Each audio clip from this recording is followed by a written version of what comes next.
On le voit partout, le progrès. Des villes qui ne dorment jamais, des usines qui tournent à plein régime. Mais voilà, chaque avancée a un prix. Et aujourd'hui, on va justement soulever le voile sur ce coût, le coût environnemental, souvent caché, de nos activités industrielles, agricoles et urbaines. Alors, c'est quoi, au juste, ce coût caché? Ce n'est pas seulement les déchets qu'on voit dans nos poubelles, non. La vraie facture, elle est invisible, elle est inscrite dans l'air qu'on respire, dans l'eau qu'on boit et dans la terre qui nous nourrit. C'est la conséquence directe de notre façon de vivre. Allez, on attaque la première partie.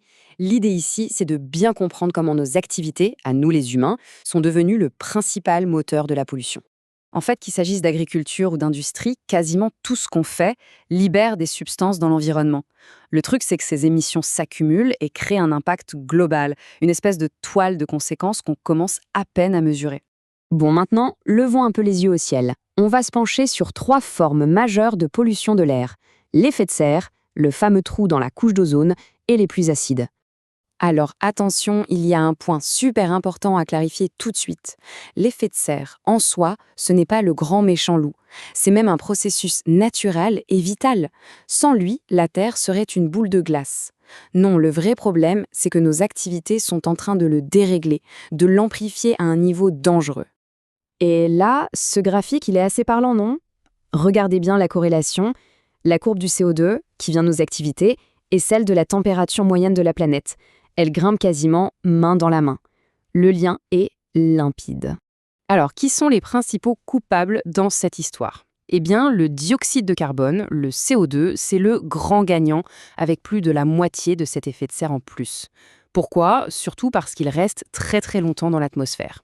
Derrière, on a le méthane et les CFC, qui jouent aussi un rôle important. Le méthane, par exemple, même s'il y en a moins, il est beaucoup plus puissant pour piéger la chaleur sur le court terme.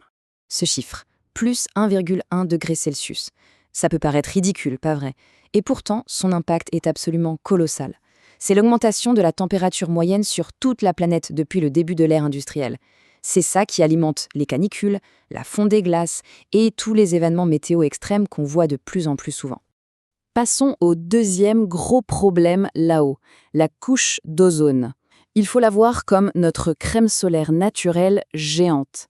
C'est un bouclier, invisible mais essentiel, qui nous protège des rayons UV les plus dangereux du soleil. C'est grâce à elle que la vie sur Terre a pu se développer.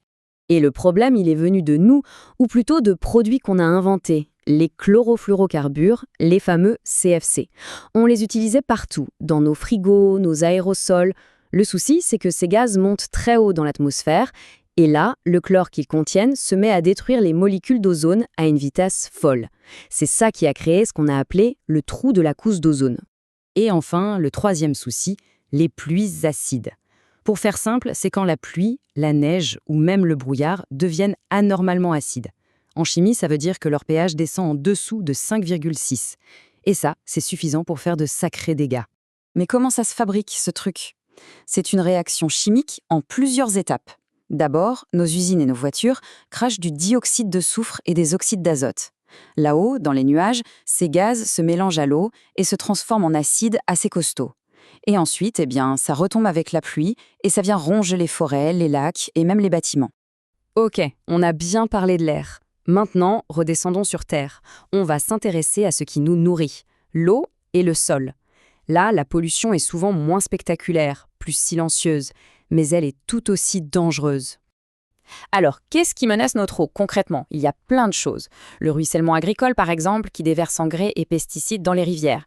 Les eaux usées de nos maisons et des usines si elles sont maltraitées. Et puis, bien sûr, il y a les déchets solides, les plastiques et la menace toujours présente des marées noires. Il y a un processus fascinant et terrible à la fois. C'est l'eutrophisation. C'est un peu comme un effet domino mortel. Ça commence avec trop de nutriments dans l'eau, genre les engrais. Ça provoque une explosion d'algues à la surface. Ces algues finissent par mourir et les bactéries qui s'en nourrissent pour les décomposer consomment absolument tout l'oxygène de l'eau. Résultat, plus d'oxygène, plus de vie, l'écosystème est littéralement asphyxié.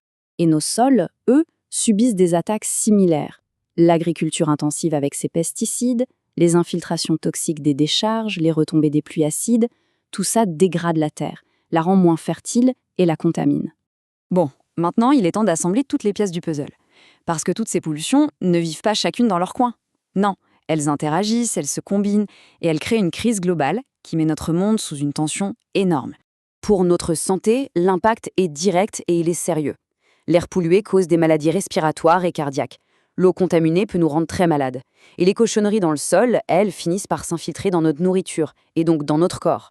Et pour l'environnement, les conséquences sont à une toute autre échelle. C'est un cataclysme en chaîne. Le changement climatique qui bouleverse tout, l'acidification qui ronge les écosystèmes, la pollution de l'eau qui fait s'effondrer des mondes aquatiques entiers, tout ça mène à une perte de biodiversité absolument dramatique. Et attention, il ne faut pas croire que ça n'a pas d'impact sur notre portefeuille.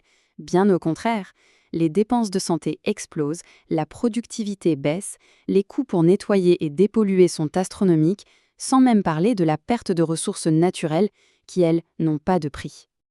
Bon, le tableau est un peu noir, je sais. Mais la question, c'est, est-ce qu'on peut faire quelque chose? La bonne nouvelle, c'est que oui, ce n'est pas une fatalité. On passe maintenant du problème aux solutions. Le point essentiel ici, c'est que les stratégies, on les connaît, elles sont claires. Mais ce qu'il faut surtout comprendre, c'est que tout est lié. On ne peut pas juste piocher une solution par-ci, par-là. Réduire les pesticides, ça va de pair avec un meilleur traitement de l'eau. Passer aux énergies renouvelables, ça réduit à la fois l'effet de serre et les pluies acides. C'est un plan d'ensemble, un système. Et tout ça, ça nous amène à la question finale, la plus importante peut-être. Les solutions techniques, les stratégies, les méthodes, on les a, elles sont là, sur la table. La vraie question, elle n'est plus technique, elle est humaine. Avons-nous, collectivement, la volonté d'agir?